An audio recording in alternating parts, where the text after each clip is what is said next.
Hello, everybody. This is Suzanne Steele with another segment of the music method process. And we are going to do today is start the childhood's gate. We just finished show and tell, and what our present story is in one story reveals a lot. And so from here, we're going to start opening our childhood gate because we learned our triggers. If you go to your sheet, we learned our triggers from our present triggers, how our body reacts to it, and the way we cope with it. And what is so important and why we're entering the childhood's gate at this time is when we first passed through it, we learned and were educated on what was going to trigger us. But more importantly, it was the first time we would run across triggers. And remember, childhood is not necessarily a bad thing or even something we labeled. It is basically a training ground for your adulthood. And as a result, it's the first time you will find things that will trigger you. You would be first exposed to shame and guilt, and not to be exposed to it, but how you will cope with it in the future, because every day we are dealing with abandonment, rejection, all kinds of triggers. And the thing was, though, our education when we went through this path the first time was somewhat askew because it was centered and created by what others thought we needed to know and would need for ourselves in the future. And as a result, that pattern is going to be attempted to be repeated now. But this time, when we enter, we'll pass through knowing all of these prior misconceptions, problems, and all our triggers will be exposed. Unlike when we did it before, we didn't know what they were. So at the end, we'll not only know the truth of the matter, but how our truth in particular, can become a part of a greater solution. So if you're ready, let's go. Triggers. The first misconception we learned was that triggers cause problems. Well, the truth is, triggers don't cause problems, but how we learned to cope with them have caused many. And that coping was learned during our childhood.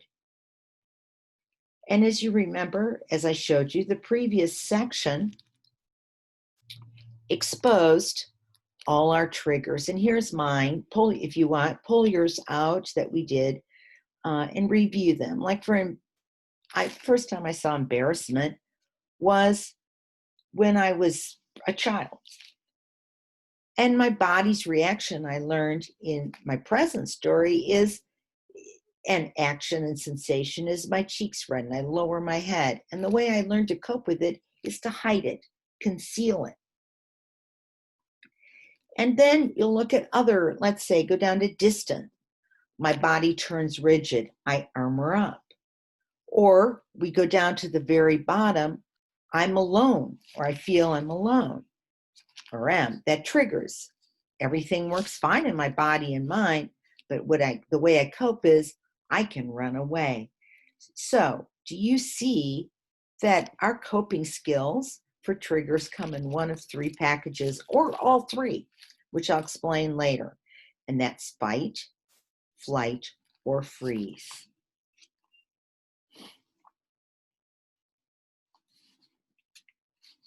And more importantly, when we look at these coping mechanisms, more than just saying fight, flight, or freeze, because that's a pretty common one, common three that we do anytime we're under stress, right? Is we want to know, do these mechanisms, going back to here, fight, flight, and freeze, do they actually stop our triggers? Or do they hide, stay dormant, waiting to rise up at the earliest provocation? Is their purpose basically to connect us through shared triggers. Think of us all in these boats. We've all suffered rejection, abandonment. We're in the boat, but we're in a rough sea. And is that just to show us the purpose of these triggers, that we're all connected by these triggers and we all basically have one of those three coping skills? Well, if the phone call between myself and my best friend on Sunday is any indication, it's everything but changing or stopping a trigger. Why, she asked that day, last Sunday, do people always pick on me? I didn't answer her because I didn't really have an answer for her. I thought, I'll just let her go. I guess I froze. She didn't, I'm going to go back. I guess she froze. Or I froze because she just continued, I would say, fighting, telling me how she believed that all her neighbors were discussing her behind her back. And she finally ended it by saying, why, when I try to do everything right, do I constantly get picked on? She stopped. I'm in freeze mode right here. I kind of want to go to flight, but I'm on the phone with her and she is my best friend. So on cue, I replied and kind of tried to chuckle. And I don't know if you would call that fight, or flight. I'm going to ignore it a little bit. I said, oh, you know how it is. These are just small-minded people from small towns, thinking, hopefully, that would freeze or change the subject. But instead, it got worse. I heard the sobs in her voice. And she's a fighter, I will say that. And she said, I know that, but it just reminds me of how I'm always jerked around, persecuted like I was. She names off her first and second husbands. I said, I know, using I'm in the triggers with her, saying, I know, in hopes I can become that observer. She's in the boats. I want to get the hell out, and I'm going to cope by being the observer. So I step back and just say, I know, and then try to change the subject with, but you have a new place you bought all on your own and you like it. This brings me to this next trigger, the next misconception. You don't stop triggers by knowing their backstories. You know their backstories backwards and forwards. So do your friends, your family, your workmates, and lovers. Because at that point, my friend knew her, who knew her when she talked about her ex-husbands. I knew it too. I knew their backstory. I knew their relationship basically from the time she met them, through the childbirth, to them leaving her leaving them, where they lived, what happened, all that. And so I and she could both talk about those backstories at whim and will. And I think we do this since all our triggers, even though we think they're a minor role, they do play a significant role in our life stories. And we don't like them running that show. We want those roles, those triggers roles, Butchie, to be deleted, or at the minimum or maximum, I guess I should say, become minor. They only come up every once in a while. So I think that's why my friend said at that juncture, after I tried to change the subject, was saying, where do you live? She brings it right back to the trigger and says, well, I think when I have time, I'm going back to my therapist to stop this from happening again. Well, this is the next misconception about triggers. You need to stop your triggers. Is that you can stop your triggers by sharing them. If that were true, every one of us would have stopped them by now. Because the truth is, who wants to share and here's something they already have. And I've gone to therapists. Oh, I've been going to them since I was 28, and they've all been good. They've helped me. I've told them my trigger stories. Um, we've analyzed why they've occurred. We've labeled them. We've talked about coping mechanisms. But after I get out, I say, God, do I need another coping mechanism? No, I pretty much got fight, flight, or freeze down pat.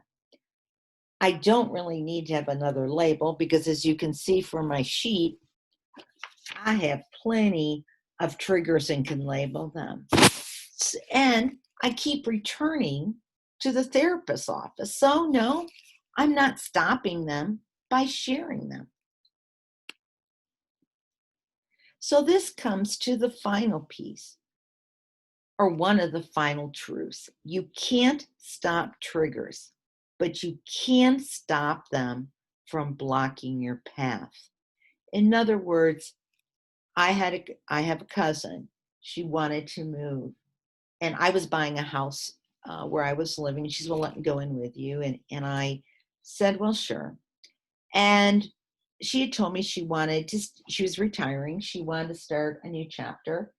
And so she wanted to sell her home down in the Southwest, and she'd come up to the East. And it was just something I was going to do on my own. She goes, "No, no, no, I want to do it." Well, and she had cash. So we get the house. I've told all my family, we're going to move in together. And I was going to retire. She was retiring in a year. I think I was retiring in 3 years. And I was going to pay her whatever I would pay her. And, my landlord or wherever I'd be living in rent, of course, utilities and all that. So it gets time. I come back because I'm at a wedding when I hear about it. I come back and she says, "I can't do it." She said, "No one, this isn't, everything is wrong about the house." That is an example of freezing. And I'm not saying she should have done it or shouldn't, but that's a freeze. She wanted to move forward and the opportunity came. So-called the universe gave it to her, that opportunity, and listened to it. But then when she got there, she said no. And so many of us do this. And we beat her, then we become even more upset and produce even, I wouldn't say more triggers, more intense triggers when they arise, because we've allowed them to stop us. Or conversely, we have fought with someone. We got mad at a waiter for the food comes out cold from the restaurant. Instead of going into the kitchen and yelling at the cook, and we're tired, we've shopped all day, we take it out on the waiter, we fight, we don't make that relationship any better. So what we need to do is be able to recognize when a trigger comes so it can shift, and then smile, say hi to you, and you continue on your path. And the way we start this is by entering this childhood gate, with your first step becoming the same as when your story began at your birth. And I will be sending you shortly how we're going to start where you're most familiar. Is, as I said earlier, your story very well. The adult version of it, the label, we've already know the coping, the body's reaction. And what I would do, and I will give you instructions when I send it to you right now, I'd like you to kind of process this, have any questions before our discussion, before I send you the outline. What I'd like you to have is what we did for, it'll help you a lot through this childhood gate, where you are presently, because you know how you're coping. Here, I'll show it to you. You know how you're coping.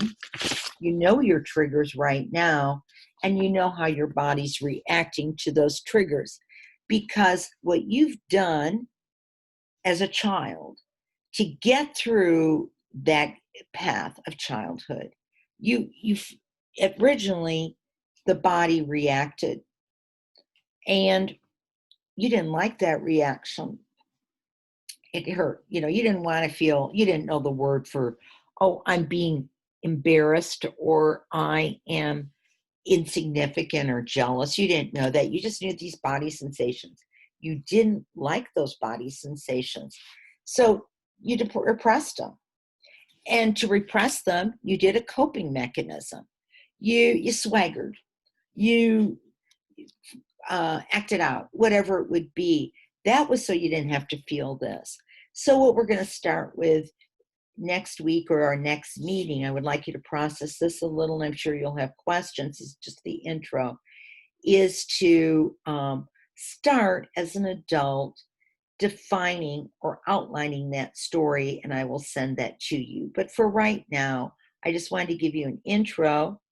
I'll be sending it to you so you just get a taste of what the childhood gate is, what a trigger is, and how you play it out each day by mostly, and I want to talk about this later, but the difference between a trigger or from something from your childhood versus something you inherited from a family backstory, which will be the second part of this, is in part of the family backstory, is typically a trigger is done between you and another. And externally it comes in. You're in a room, and just like in our one story reveals a lot, something came in and you were in a room and you got triggered by someone, whether what they said, the atmosphere of the room, an action. And externally you were something externally triggered something inside you. You respond to that trigger.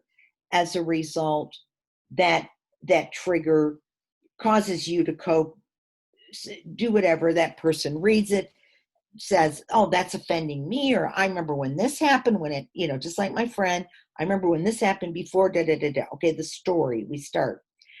And so now we're in that sea of triggers, each of us on our own little boat, but we're all there. And that is where triggers are compared to an inherited anxiety, depression, or what I call a family backstory, which is more when we're alone. We have felt, I know when I've been alone, nothing's bothering me. I've had nothing is upsetting me.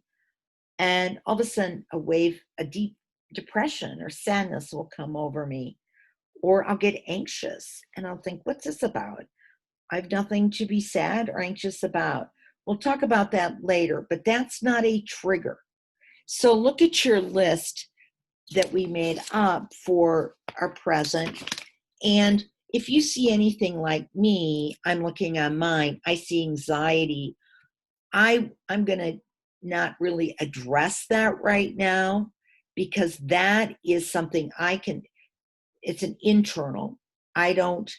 I feel that whether I'm a lot with someone or without someone. Hope, I would say, is the same. I have, and I would say the anxiety and the hope on my list, maybe I'm alone or need to escape. I'd have to think about that. But some of these I saw when I went through aren't necessarily triggers.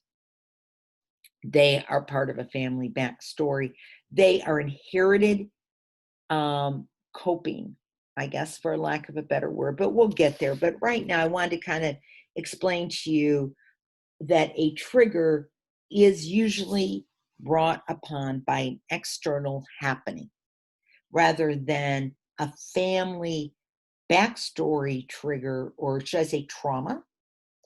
Coping is caused internally. You're most of the time alone when it happens. So I don't want to get too far ahead, but I know people have asked me those questions and I want to explain that.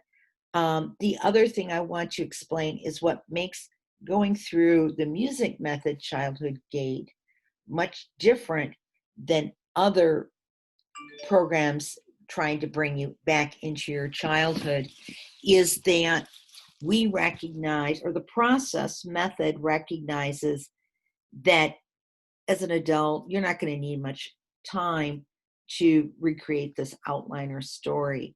What you need to, there are many programs that will say, oh, it's time to release that mechanism, whatever, because what you're trying to do is no longer cope as a child, but to cope as an adult. That's what we're trying to do, but we can't do that unless we let the child's coping skill release. But we don't want to use the word release, we want to integrate it. So that makes it a little bit different. We're not trying to dishonor the child at all. But for right now, these are just some basic questions, and please feel free to ask, gather some more so that when we talk at our discussion after you've read this, both read what I'm going to send you, the intro, which is a little bit more of the story, as well as reviewing this video, you will have a better idea of where we're starting. And I thank you. Bye-bye. We'll talk to you later.